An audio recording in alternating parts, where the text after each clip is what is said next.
ত্রয়োদশ জাতীয় সংসদ নির্বাচনে 2/3 বেশি আসনে জয় পেয়েছে বাংলাদেশ জাতীয়তাবাদী দল। একই সঙ্গে গণভোটে বিপুল ব্যবধানে জয় পেয়েছে হ্যাঁ ভোট। এখন প্রশ্ন, এই অবস্থায় উচ্চকক্ষ নিয়ে কি হবে?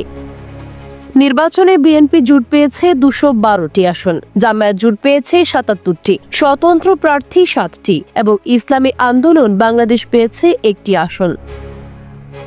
অন্যদিকে জুলাই সনদ বাস্তবায়ন প্রশ্নে অনুষ্ঠিত গণভোটে হ্যাঁ ভোট পেয়েছে প্রায় 4,80,00,000 আর না ভোট পেয়েছে প্রায় 2,25,00,000। গণভোটে উচ্চকক্ষ প্রশ্নে বলা হয়েছে আগামী সংসদ হবে দ্বিকক্ষ বিশিষ্ট।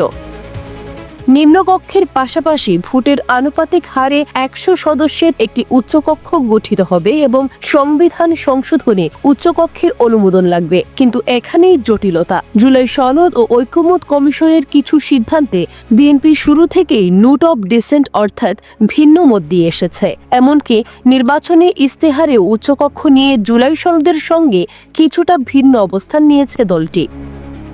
ঢাকা বিশ্ববিদ্যালয়ের রাষ্ট্রবিজ্ঞান বিভাগের অধ্যাপক কাজী মাহবুবুর রহমান বলেছেন, এখানে একসঙ্গে তৈরি হয়েছে দুটি বৈধতা। একটি নির্বাচনে বিএনপির বিজয়, অন্যটি গণভোটে হ্যাঁ। তার মতে এই দুই বৈধতার মাঝে বিএনপি কোন অবস্থান নেয় তার উপরই নির্ভর করবে উচ্চকক্ষের ভবিষ্যৎ রূপরেখা।